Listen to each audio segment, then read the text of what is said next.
In this video, you'll see undeniable proof that chronic kidney disease can be dramatically improved simply by eating the right foods. Today, I want to prove just one thing: any CKD patient at any stage can improve. Yes, even you. The key lies in choosing the right foods for your body and your stage of kidney disease. This isn't just theory. I'm going to show you real patient stories with real results. In 2018, after 18 months on dialysis, a 72-year-old woman reversed her decline and returned to stage 3 CKD, just by changing her diet. Her peritoneal dialysis catheter was removed. In 2023, an 81-year-old man with stage 4 CKD stabilized his kidney function completely and avoided dialysis again, by eating the right foods. And in 2019, a 69-year-old man went from stage 3 to normal kidney function, using nothing but a targeted dietary approach. Science continues to prove that improvement is possible at every stage of CKD, even stage 5, even when doctors say it's too late. But here's the catch: these results don't come from generic advice, random diets, or outdated rules. They come from precision matching your nutrition to your body and your current kidney stage. That's why today's video is so important. I'll walk you through the exact foods that are transforming lives organized by CKD stage. Because stage 2 is not stage 4. And what helps one person might hurt another. Your kidneys deserve more than guesswork. This is not about eating healthy in general. It's about eating smart for your kidneys. Your kidneys will thank you for it. Best foods for stage 2 and 3 CKD patients. Let's get back to the video and focus on the most important question: what should stage 2 and 3 CKD patients be eating right now? At these earlier stages, the goal is straightforward: stop the damage before it gets worse. If you do that, your kidneys may start improving naturally. Here's the good news: the foods I'm about to share aren't just helpful in early stages, they're foundational healing foods that can benefit kidney patients at every stage, even stage 5. So no matter where you are on your journey, don't skip this part. When we talk about stopping the root cause of kidney damage, two culprits come up every time: diabetes and high blood pressure. And there's one particular food that's gained serious attention for helping manage both: fenugreek. Fenugreek is a small seed commonly used in Indian cooking, and it's packed with powerful health benefits. It can reduce inflammation, control cholesterol, soothe heartburn, and yes, even support hormone balance in both men and women. Some studies even suggest it may work better than dating apps. A recent meta-analysis of randomized controlled trials found that daily fenugreek significantly improves blood sugar levels and cholesterol markers in people with diabetes. Now that's impressive. Meta-analyses are typically reserved for pharmaceuticals, not tiny seeds. The fact that fenugreek made the cut tells us just how effective it really is. If you want to get the most out of fenugreek, the recommended dose is 5 grams of fenugreek powder, twice a day, taken 30 minutes before meals. It can also be used in recipes or smoothies, but the powder gives you more concentrated results. Another group of foods I always recommend for patients with diabetes or high blood pressure is whole grains, especially barley. While grains like quinoa, brown rice, oats, and bulgur are all great choices, barley stands out. Why? Because it contains a unique type of fiber called beta-glucans, which have a powerful ability to lower blood glucose levels in people with diabetes. So yes, whole grains should absolutely be part of your kidney-friendly diet, especially if you're dealing with high blood pressure or diabetes. And if you had to choose one standout grain, barley is a smart choice. We'll talk more about this in just a moment. Before we move on, I have to share a surprising discovery, a breakthrough study on blood pressure so new, it hasn't even been published yet. Seriously, it's scheduled to appear in a medical journal in August 2025. Yes, you heard that right. And what does this futuristic research reveal? Strawberries. If your goal is better blood pressure, stronger heart health, and improved antioxidant levels, you should be eating more strawberries. Now, I've been enjoying organic strawberries from my garden for a while, since they're in season right now. But by the time this study officially drops, they'll be out of season, and that's probably why the researchers used frozen strawberries instead of fresh. Or maybe they're just staying true to the whole from the future theme. But here's the key takeaway: frozen berries are just as powerful as fresh ones, and they're much cheaper, too. Freezing preserves the antioxidants, so you can enjoy them daily without worrying about cost or losing nutrients. And this doesn't apply only to strawberries. All frozen berries are great for your kidneys. Now, I know what some of you might be thinking: wait a minute. I have diabetes. I'm supposed to count carbs, not eat more of them. We've been told to obsess over every gram of carbohydrate, track them like stock prices, and ride the blood sugar roller coaster. There goes my glucose. Hope I don't toss my low-carb protein bar. But here's the problem with that outdated thinking: it's not working. Diabetes rates have more than doubled in the past 32 years. If we keep going at this pace, by 2050, diabetes might get its own holiday, National Count the Carbs Day. Let's be real, nobody got diabetes from eating strawberries and barley. And no one reversed it by counting how many berries they eat each day. This fear of fruit and whole foods is based on old, broken advice that's making things worse, not better. If anyone in 2025 is still warning you about eating fruit, congratulations, you found someone who failed both history and biology. Humans have thrived for thousands of years on fruit and whole grains. If you want to lower your blood pressure and improve your blood sugar, focus on the basics: eat a diet low in sodium and low in added sugars. Include plenty of colorful fruits and vegetables, fresh or frozen. Choose whole grains like barley and oats, not white flour or processed carbs like pizza and pastries. Limit canned and packaged foods, unless they're free of added salt and sugar. But frozen fruit? That's not the enemy. It might just be your best friend. Let's move on to stage 4 CKD. Here's the tough truth: many people don't catch chronic kidney disease early. They only realize something's wrong once symptoms start showing up, and by then, it's often stage 4. But here's the real danger: stage 4 doesn't just bring symptoms, it brings complications. And those complications can push your kidneys past the point of no return if you don't act fast. One of the most serious? Metabolic acidosis, too much acid in the blood.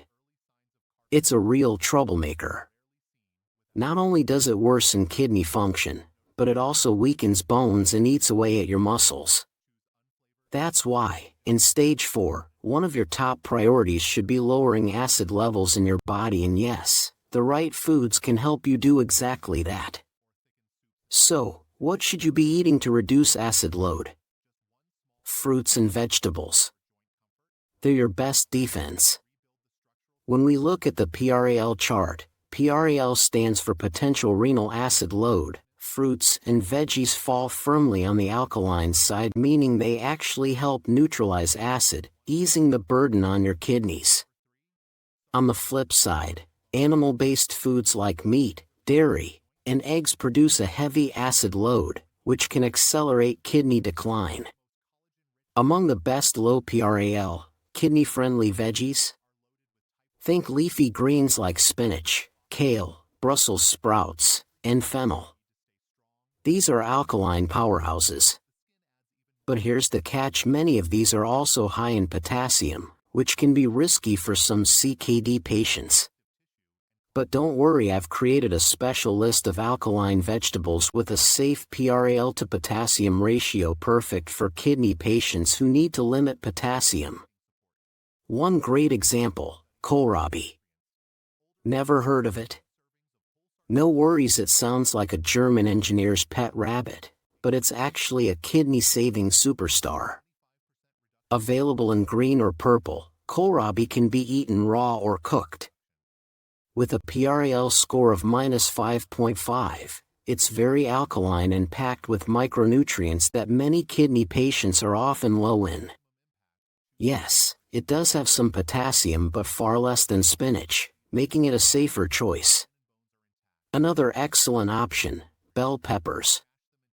When eaten raw, they have a PRAL of -3.5, are low in calories, and rich in vitamin C, B6, folate, and powerful antioxidants. Best of all, they're low in potassium, making them a great fit for nearly any kidney diet. And then we have the valedictorian of the vegetable world, arugula. With a PRAL score of -7.5, arugula is one of the most alkaline veggies out there. It's a cousin to broccoli, kale, and cabbage but has less potassium. Even better, it contains natural nitrates, which help dilate blood vessels, improve circulation, and lower blood pressure. If veggies had a yearbook, arugula would win most likely to save your kidneys and maybe spiciest personality too. So, what should you do if you're trying to manage potassium? Stick with these low potassium, high alkaline options. But if you've been told your potassium is under control, pile on the greens. Why? Because here's something most people don't realize. Metabolic acidosis actually increases your risk of high potassium, hyperkalemia. So cutting potassium-rich foods without fixing the acid load? That can backfire. In fact, it might make things worse. It's like a domino effect in your blood chemistry. Knock one thing off balance, and everything else follows. So yes, cutting back on bacon and butter helps. But cutting out your vegetables? That's not the solution. Let's move on to stage 5 CKD. At this stage, one of the most serious and urgent complications is fluid retention. In stage 3, fluid retention might just mean a bit of ankle swelling by the end of the day. But in stage 5? It's a whole different story. We're not just talking about mild hypertension here, we're talking about dangerous fluid overload. In some patients, excess fluid can throw off lab results so badly that doctors rush to recommend emergency dialysis just to restore balance. So the question is, how can you manage this fluid buildup before it spirals out of control? The answer starts where it always should, with your diet. Managing CKD, especially in advanced stages, isn't just about reducing salt. The right foods can play a powerful role in supporting kidney function and helping your body naturally flush out excess fluid. And today, I want to share a few unsung heroes from the diuretic superfood world that can make a real difference. Let's start with a surprising one. Dandelion greens. Yes, the weed you probably sprayed off your lawn last summer. Turns out, dandelion is actually a gentle, natural diuretic that encourages your body to release extra fluid safely. On top of that, it may help lower blood pressure, reduce inflammation, and even stabilize blood sugar. And the best part? You can toss it raw into a salad. Next up, asparagus. This little green spear is more than just a side dish, it's a kidney-supporting powerhouse, thanks to an amino acid called asparagine. Research shows asparagus can help relieve fluid retention and reduce swelling. And yes, it's also responsible for that distinctive smell in your urine. That's asparagine doing its job. For maximum benefit, try eating it lightly steamed or even raw, grated into a salad. Now, let's talk about a veggie that doesn't get nearly enough respect: celery.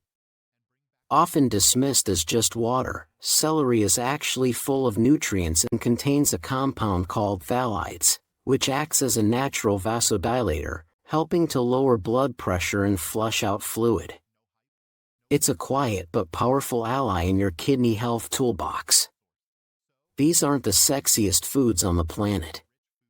No one dreams of growing up and making dandelion salad their go-to dish. But let's be honest, no one dreams of dialysis either. So if you have to choose between asparagus and a catheter, I say, grab a fork, channel your inner gourmet rabbit, and eat smart. Now I'm going to reveal 6 little everyday tips that only take a few minutes a day but can make a big difference in managing chronic kidney disease, CKD. There's a new trend that can slow the progression of CKD by up to 44%, a nap that makes eating easier, a way to eat bananas that actually lowers potassium levels, and more. Number 6. Use antacids to control phosphorus and oxalates. A little-known strategy. This tip is truly unique, a connection I've made that you won't find anywhere else. Many of you have probably heard of Tums, a common antacid made from calcium carbonate. What's fascinating is that calcium carbonate does more than just relieve heartburn. It actually binds to phosphorus in your food, allowing it to be flushed out through the bowel instead of being absorbed into the bloodstream. That's a big deal, because excess phosphorus pulls calcium from your bones and speeds up kidney decline. It's also why dairy is often restricted in kidney diets. But here's where it gets even more powerful. Taking a couple of Tums with meals may help control phosphorus levels enough to allow small amounts of foods like cheese or milk back on your plate safely. And there's more.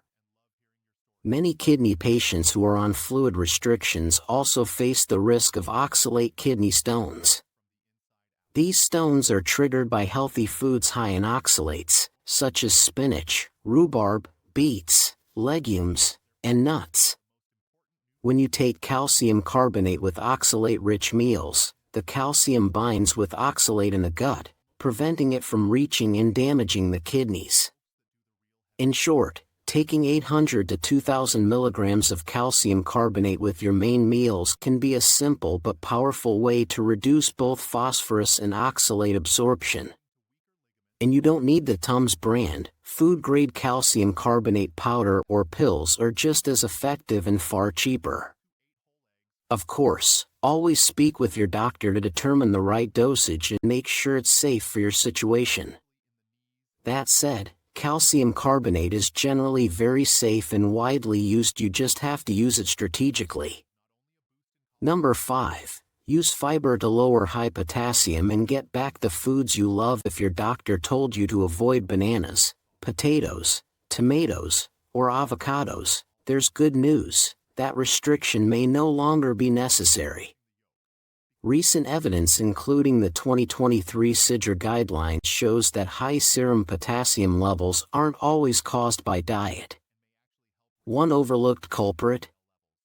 Constipation, which is surprisingly common in people with CKD. When stool stays too long in the intestines, potassium reabsorbs back into the bloodstream, driving levels higher. So what's the solution? Increase your fiber intake. Eating more fruits and vegetables, even those high in potassium, may actually help lower potassium by improving bowel movements. You can also add a fiber supplement, and one of the most effective options is acacia fiber. Acacia fiber has been studied for its kidney benefits, including in stage 5 patients, where it was used like a form of intestinal dialysis to delay kidney failure by years. It promotes regularity, reduces toxin buildup, and most importantly, helps lower serum potassium. To try this strategy, take 1 to 4 tablespoons of acacia fiber daily, with plenty of water. And here's the exciting part: once your potassium levels are under control, potassium-rich foods may actually support kidney function. So this simple fiber hack could not only fix a dangerous problem but also open the door to a healthier, more enjoyable diet. Hack number 4, eat more bananas to support kidney function. This may sound surprising, but for many people with stage 3 or 4 kidney disease, eating more fruits and vegetables, even potassium-rich ones like bananas, can actually help slow or even reverse kidney damage. In a groundbreaking study published in the Journal of Renal Nutrition, patients who were encouraged to eat a diet high in fruits and vegetables saw their kidney function stabilize and in some cases, improve. What's even more remarkable is that these patients were not restricted from eating potassium-rich foods. In fact, they were told to eat potatoes daily and enjoy plenty of vegetables, including kale, broccoli, and Brussels sprouts. A separate study later confirmed it. Increased dietary potassium is linked to better kidney outcomes and longer survival. Now, I know this goes against what many doctors still say to avoid potassium at all costs. But here's the truth, only about 1 in 5 CKD patients actually has elevated potassium levels. If your potassium is within normal range, eating high potassium foods will not cause hyperkalemia. And there's more. For those with normal potassium, potassium-based salt substitutes like no salt or new salt could be beneficial. Unlike regular salt, they lower blood pressure, and better blood pressure means better kidney protection. Of course, always talk to your doctor before changing your diet or adding new supplements. And while you're at it, show them the 2023 CKD treatment guideline. It clearly states that doctors should investigate other causes of high potassium like constipation or medications before blaming your diet. But what if your potassium is already high? Don't worry, the latest guidelines offer several ways to lower potassium without cutting back on healthy foods. So yes, bananas may actually be part of the solution, not the problem.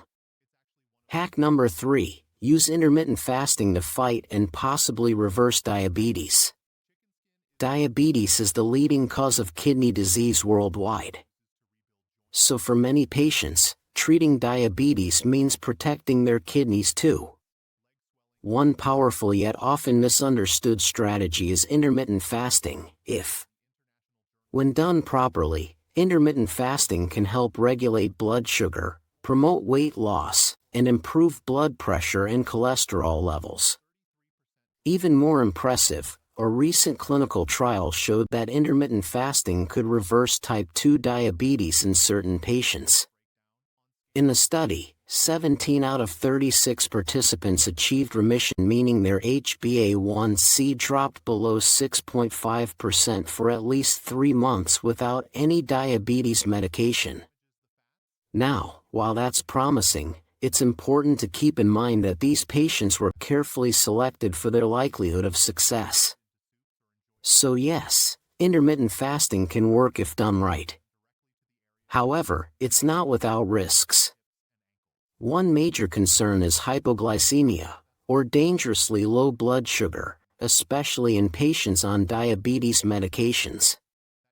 There's also evidence linking poorly planned fasting like skipping meals or going too long without food or water to increased kidney stress. One study even found a connection between how often someone eats breakfast and their risk of developing CKD. So does that mean intermittent fasting is dangerous? Not necessarily. The key is understanding that it's not just about skipping meals, it's a structured approach to eating that should reduce caloric intake in a safe and controlled way. If done recklessly, it can backfire, especially for those with diabetes and kidney disease. Bottom line, if you have diabetes, intermittent fasting could be a game-changing tool, but it must be personalized, cautious, and guided by professional advice. Let me know in the comments if you'd like a full video on how to reverse diabetes with intermittent fasting. I can walk you through a step-by-step plan you can adapt to your own needs. And yes, Creating a diet plan with both CKD and diabetes is tough but essential. What if I told you there's a simple hack that could make building your meal plan way easier? Number 2, not a hack, but an app, and it could save your kidneys. Tracking your intake of carbs, protein, phosphorus, sodium, potassium, and vitamins is one of the most important and most difficult parts of managing kidney disease. Unlike the general population, people with CKD don't have the luxury of eating without structure. Precision matters, and small nutritional mistakes can have big consequences. There are 2 ways to manage this. The first is to have a renal dietitian create a customized plan and follow it closely. This works well, but it can be limiting, especially if you want to enjoy seasonal foods or adjust your diet as your labs change. The better solution for many people is using a nutrition tracking app. Apps like Chronometer, MyFitnessPal, and others allow you to log every meal and automatically calculate your intake of critical nutrients like protein, phosphorus, sodium, potassium, and more down to the gram. I personally use Chronometer, and the free version has just about everything you need. You simply input what you eat for breakfast, lunch, dinner, or snacks, and it gives you a detailed nutrient breakdown. You can also set custom daily targets for each nutrient, which is perfect for managing a kidney-friendly or diabetic diet. These apps are available on iPhone, Android, and even desktop browsers, making it easy to stay consistent. If you're dealing with CKD or managing diabetes, this kind of tracking could quite literally be a lifesaver. And now, hack number 1, the kidney saver. This is our number 1 daily tip, and it's earned the top spot for good reason. It could slow down kidney disease by 44%. That's right, a simple, inexpensive vitamin was shown in a major study to delay dialysis by up to 10 years in patients with stage 3 and 4 CKD. The study followed 1,514 patients over 4 years. All participants were taking an ACE inhibitor, a common medication for blood pressure and kidney protection. But here's the difference. The test group also took a daily dose of folic acid, vitamin B9, just 0.8 milligrams per day. The results were dramatic. The group taking folic acid had a 44% slower decline in kidney function compared to those who took only the medication. That's a major breakthrough. You can get this dose from most kidney-friendly multivitamins, or from foods rich in folate like spinach, okra, asparagus, lettuce, sweet corn, and sunflower seeds. If you're taking blood pressure meds, especially ACE inhibitors, or if your homocysteine levels are high, getting enough folic acid could be a game changer for your kidneys. That's it for today. Thank you so much for watching. Stay strong, stay hopeful, and God bless.